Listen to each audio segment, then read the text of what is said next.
Now, what did you do after school? You left. You left home? And what did you do after you graduated? Really, I quit school. And, when we moved from Wentworth, we moved over to Monticello, bought a bigger farm, and I went to school half a year over there. The first half of the year, I quit school at Christmas. I didn't quit. We just left and I moved. And when was that? What grade or when was that in your life? I was in 10th grade. Okay. And I went half a year over there, and then we moved, and I didn't start back that year, but the next year I did start to Monticello School, and it was entirely different. It was just not even close to what I'd been going to. Yeah. And so I told Mom, I said, I can't cut this. I went on that half a year, I believe, but I quit. And wow. I got back. You did okay for yourself in life. I read. You did okay with yourself. And so then I got a job. The first job I got was a service station. It was a little SO service station. And I was washing cars, greasing cars, changing oil. Yeah. Parking cars in a parking lot they had. Yeah, that's right. And I kept that. Yes. Until I got a chance to get another job at a service station. That was a little bit bigger service station. So I upgraded a little bit there. Then after that, I got a job at Colonial Store. That was a big grocery chain. Yeah. And then I stayed there a while, and then I got a chance to get a job at Rock Quarry. So I got that. And every time I changed jobs, I upgraded just a little bit. Yeah. A little bit more money, a little better job. Yeah. Then from there, I went to Container Corporation out there where Howard worked. Yeah. I worked out there about 5 years.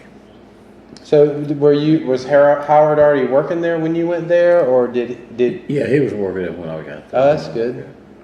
And then I got a chance to buy my boy's.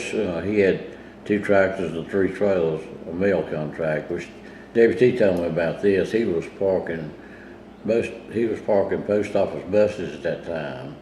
I don't know if you ever seen one. You probably never did see one. But they had big buses where they run down the road, and they would sort mail between post offices and unload it and load on what they had. And they were called highway post offices, what they call them. And he found out about this boy's contract, so he told me about it. And so I worked it out and got it. And strained a pretty good while. That is amazing. Strained a pretty good while to pay for stuff. And then later on, that contract come up for bid, and I lost it, but I got 3 smaller contracts to Lexington and High Point.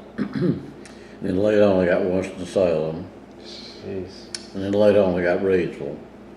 And I had good mail contracts, and they paid pretty good. So you've done your share of your own businesses. I've never been successful trying to start my own business.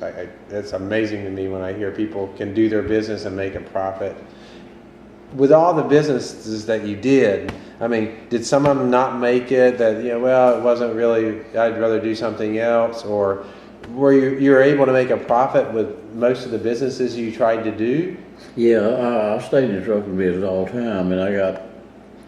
I just won a whole mill after about a year and a half. I got another tractor and started pulling asphalt tanker. And I pulled it, and then I got some flatbed trailers and started hauling fertilizer and lumber.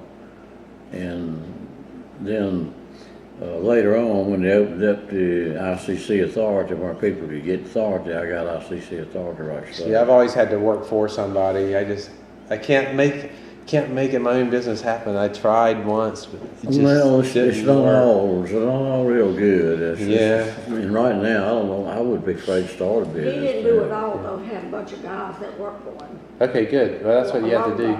Yeah. I think probably when I was my highest peak, I had 16, I believe. Yeah. Wow. And that's pretty. You had a very interesting life. Sometimes he done his job at first too. I can imagine.